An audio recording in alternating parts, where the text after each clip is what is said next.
ওকে রাহিম, do ইট। এইখানে ইট দিমু কেন? না বুঝে কাজ করলে ভুল হবেই, তাই না? বসের কথা না বুঝলে বলো সে ক্লিয়ারলি, অথবা বলো আই কুডন্ট আন্ডারস্ট্যান্ড। আবার শোনো, সে ক্লিয়ারলি অথবা আই কুডন্ট আন্ডারস্ট্যান্ড। এবার আমার মতো করে তুমি বলো। সে ক্লিয়ারলি মানে স্পষ্ট করে বলো। আবার বলছি, সে ক্লিয়ারলি মানে স্পষ্ট করে বলো। Rahim, do it please, say clearly. Okay. না বুঝলে চুপ থেকো না, ক্লিয়ার করে নাও।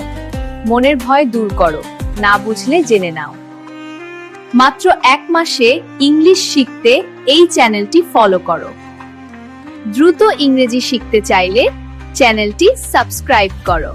ওয়ার্কার ইংলিশ বিডি, বিদেশগামী শ্রমিকদের ইংরেজি কোর্স।